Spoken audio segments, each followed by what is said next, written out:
নমস্কার দর্শক বন্ধুরা, আমাদের রহস্য ও ধর্ম চ্যানেলে আপনাদের সবাইকে জানাই সুস্বাগতম।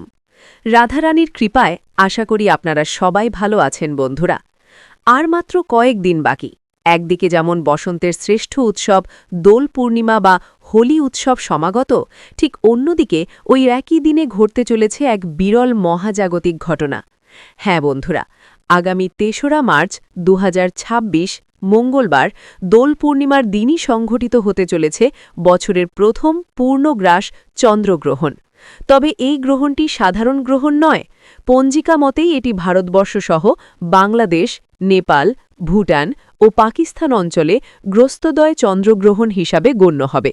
স্বভাবতই দোল পূর্ণিমার মতো একটা পবিত্র দিনে এই গ্রহণ সংঘটিত হওয়ায় এর প্রভাব যে আমাদের জনজীবনে এবং পূজা পার্বণে যথেষ্ট পরিমাণে পড়বে তা বলাই বাহুল্য।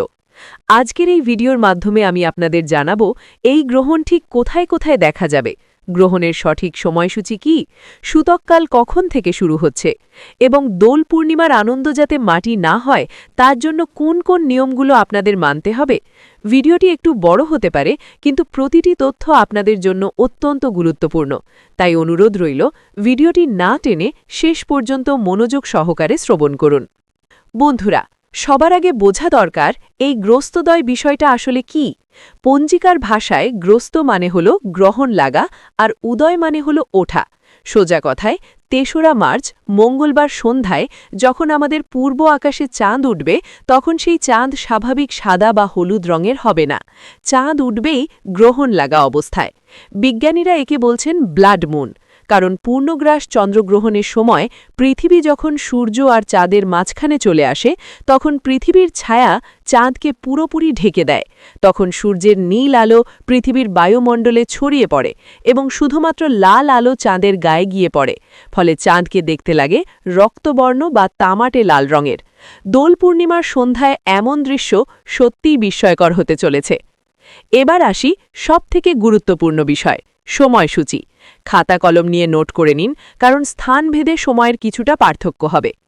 ভারতীয় সময় অনুসারে গ্রহণ শুরু বা স্পর্শ হবে দুপুর ৩:২০ গ্রহণের পূর্ণগ্রাস শুরু হবে যখন চাঁদ পুরোপুরি ঢাকা পড়বে বিকেল ৪:৩৪।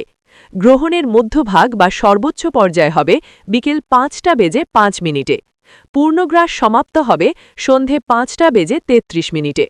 আর গ্রহণ সম্পূর্ণ ছেলে যাবে বা মোক্ষ হবে সন্ধে ৬:৪৮। অর্থাৎ মোট গ্রহণের সময়কাল হল ৩ ঘণ্টা ২৮ মিনিট, আর পূর্ণগ্রাস বা অন্ধকারাচ্ছন্ন অবস্থা থাকবে প্রায় ৫৯ মিনিট। আমার যে সকল বন্ধুরা বাংলাদেশ থেকে দেখছেন, আপনারা ভারতীয় সময়ের সাথে ৩০ মিনিট যোগ করে নেবেন। অর্থাৎ বাংলাদেশে গ্রহণ শুরু হবে দুপুর ৩:৫০ এবং গ্রহণ শেষ হবে সন্ধে ৭:১৮। যারা পশ্চিম ভারত অর্থাৎ গুজরাট, রাজস্থান বা মহারাষ্ট্রের দিকে থাকেন, তাদের ক্ষেত্রে গ্রহণ শুরু হবে বিকেল ৪টের পর থেকে। তাই আপনারা সেই অনুযায়ী প্রস্তুত থাকবেন। এখন প্রশ্ন হল, গ্রহণ তো বিকেলে, কিন্তু নিয়ম বা সূতককাল কখন থেকে মানবেন? শাস্ত্র মতে চন্দ্রগ্রহণের ৯ ঘণ্টা আগে থেকেই সূতককাল বা অশুভ সময় শুরু হয়ে যায়। সেই হিসাবে ৩রা মার্চ সকাল ৬:২০ থেকে সূতক লাগার কথা। কিন্তু বন্ধুরা, দোল পূর্ণিমা হল আনন্দের উৎসব, তাই বলে কি আপনারা সারাদিন না খেয়ে থাকবেন? একদম না। শাস্ত্রে বলা আছে, ক্ষতা শৌচে দানাদি বিহিত, অর্থাৎ বিশেষ প্রয়োজনে বা উৎসবের দিনে সুস্থ মানুষেরা কঠোর নিয়ম শিথিল করতে পারেন।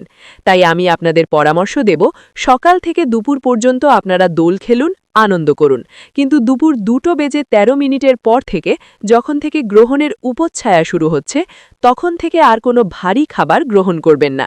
বিশেষ করে শিশু, বৃদ্ধ এবং অসুস্থ রোগী ছাড়া বাকিরা চেষ্টা করবেন দুপুর ২টোর আগেই দুপুরের আহার সেরে নিতে। মনে রাখবেন, গ্রহণের সবথেকে ক্রিটিক্যাল বা গুরুত্বপূর্ণ সময় হল বিকেল ৪:৩৪ থেকে সন্ধে ৫:৩৩ পর্যন্ত। এই ৫৫ মিনিট হল পূর্ণগ্রাস। এই সময় গর্ভবতী মায়েরা এবং সাধক সাধিকারা বিশেষ সতর্ক থাকবেন। এই সময় কোনো শুভ কাজ করবেন না, ধারালো বস্তু ধরবেন না, ঘুমোনো বা সেলাই করা থেকে বিরত থাকবেন। এই সময় শুধুই ইষ্ট নাম জপ বা হরিনাম করাই শ্রেয়। অনেকেই ভাবছেন রাধাকৃষ্ণের পূজা বা আবির কখন দেবেন। আপনাদের জানিয়ে রাখি, দোল পূর্ণিমার তিথি কিন্তু ওই দিন বিকেল 4:49 শেষ হয়ে যাচ্ছে, আর তখনই পূর্ণ গ্রাস চলছে। তাই বুদ্ধিমানের কাজ হবে দুপুর 2:13 আগেই দোলের পূজা, আবির খেলা এবং ভোগ নিবেদন সম্পন্ন করে ফেলা। গ্রহণের সময় কোনো খাবার খাবেন না। গ্রহণ ছেড়ে গেলে অর্থাৎ সন্ধে 6:48 পর, বাংলাদেশে 7:18 পর স্নান করে শুদ্ধ বস্ত্রে তারপরই আপনারা রাতের খাবার গ্রহণ করবেন। বন্ধুরা, দোল পূর্ণিমার দিনে এমন গ্রহণ ভক্তদের কাছে একটা বড় পরীক্ষা। অনেকে ভাবছেন আনন্দ মাটি হবে। আমি বলবো, আনন্দ করুন, কিন্তু সচেতনভাবে। মহাজাগতিক এই ঘটনাকে ভয় না পেয়ে নিয়ম মেনে চলুন।